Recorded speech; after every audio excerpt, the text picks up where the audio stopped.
Well, camouflage is the appropriate color for this episode, even though it's an incident that the U.S. Army would just as soon forget.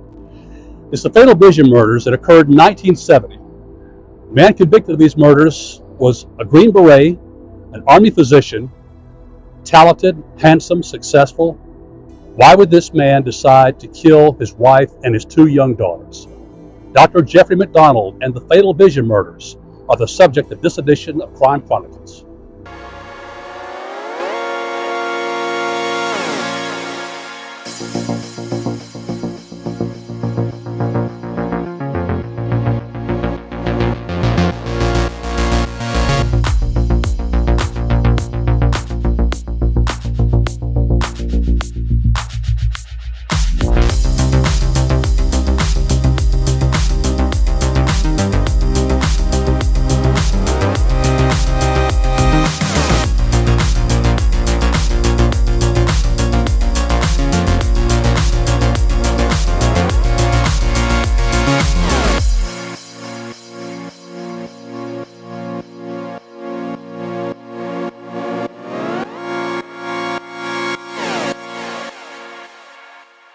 Some crimes are so bizarre because it seems that the person who allegedly commits the crime is so unlikely a suspect. This is what happened with the fatal vision murders in Fayetteville or Fort Bragg back in 1970. In the wee hours of February of that year, military authorities, police authorities, got a call from Dr. Jeffrey MacDonald, an Army captain and a surgeon based here and living on the base at Fort Bragg. He said stabbing in his phone call. Military police authorities arrived at the MacDonald home to find his wife Colette and their two children, very young children, stabbed to death. MacDonald himself was wounded, but the wounds were superficial. As is often the case with murders, the first person that police look at when investigating the murders is the person or persons closest to the victims. So naturally, attention turned to Jeffrey MacDonald, but he was wounded himself. Military police at Fort Bragg arrived at 544 Castle Street thinking it just a domestic disturbance. But when they got there, they found Colette MacDonald sprawled on the floor of the master bedroom. She was on her back with one eye open, one breast exposed. She had been repeatedly clubbed about her body, with both her forearms later found to be broken. It appeared Colette had raised her arms to protect her face. She had also been stabbed 21 times in the chest with an ice pick and 16 times about the neck and chest with a knife.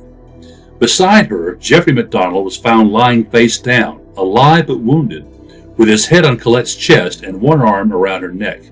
He whispered, "Check my kids. I heard my kids crying."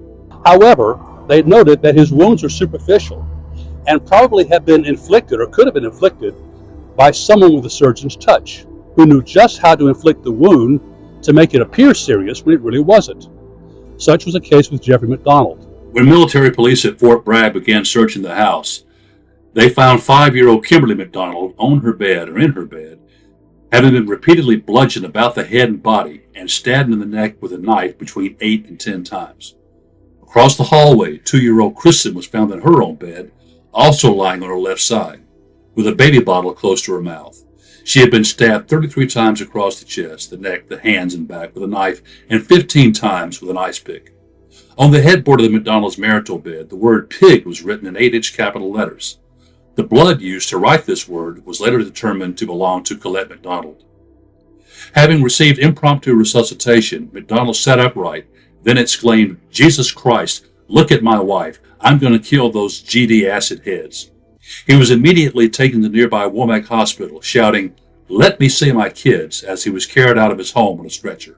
The investigation continued, but there wasn't enough evidence to charge MacDonald with these crimes. Dr. MacDonald claimed he woke up to find a man standing over him who beat him with a blunt object. He said the police should look for the 4 bushy-haired intruders, including a young blonde woman in a floppy hat. The search of the 4 intruders turned up nothing, and their murder weapons were found in the backyard of the MacDonald home: an ice pick, a knife, and a piece of lumber, all wiped clean of prints.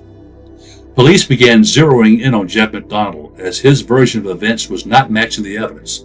The living room, for example, showed little sign of a struggle, although MacDonald himself was pretty qualified when it came to hand-to-hand combat.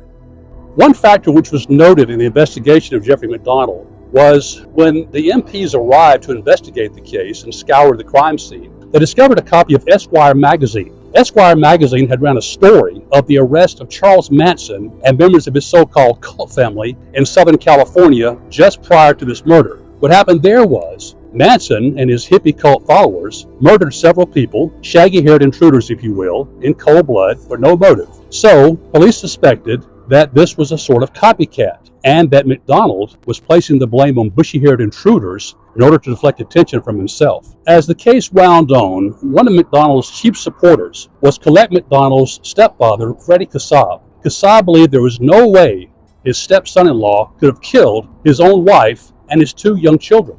But as he started to investigate the case himself, Kassab became overwhelmingly convinced that his stepson-in-law had indeed murdered his own family.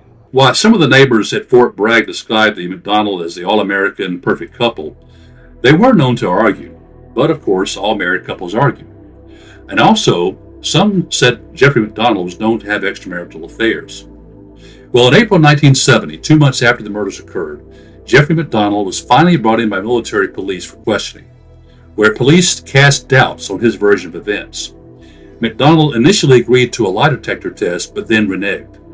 And so Kassab, along with the Justice Department and other criminal justice officials and court officials, spent the next several years trying to build a case against Jeffrey MacDonald.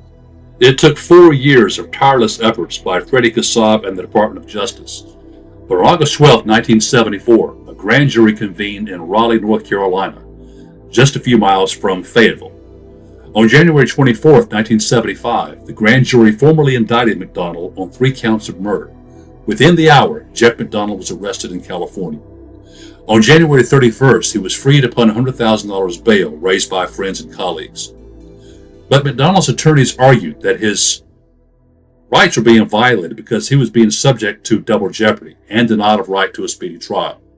Now, double jeopardy is defined as having a person tried twice or more than once for the same offense in the same jurisdiction after having been acquitted. The case goes all the way to the U.S. Supreme Court, who denies that MacDonald's rights have been violated. MacDonald was finally tried for these crimes in 1979, 9 years after they had occurred. In the meantime, he had made himself a public figure. He was practicing medicine in California, smugly proclaiming his innocence. Well, one of the steps that Jeff MacDonald took in order to secure his innocence, or prove his innocence at least to the public, was he enlisted the services of a writer named Joe McGinnis. His intention was for McGinnis to tell his side of the story and to proclaim his innocence in writing. McGinnis told the story all right, but not the story MacDonald wanted told. After conducting thorough research, interviewing all parties involved, McGinnis came to the conclusion that MacDonald was indeed guilty of these murders, and he said so in his book. MacDonald was not happy about this, and he filed suit against McGinnis, and out-of-court settlement was eventually reached. On August 29, 1979, former Captain and Dr. Jeffrey MacDonald was found guilty of 2 counts of second-degree murder for Colette and Kimberly, and first-degree murder for the death of 2-year-old Kristen.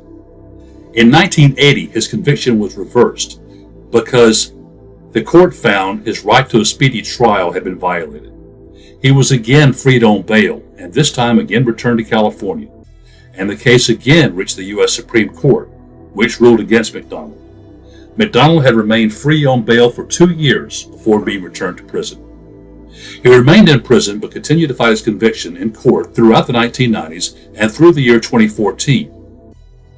Despite his all-American image, good looks, and exceptional intelligence and education, some, including a former acquaintance of mine, said that when one looked into the eyes of Jeffrey MacDonald, one saw pure evil. MacDonald's last gasp came in 2021 when he applied for compassionate release based on his advanced age and the amount of time he had served, but he was denied. And as of this recording, Jeff MacDonald remains in prison for the murders of his wife and his 2 children. His exact motive has never been firmly ascertained.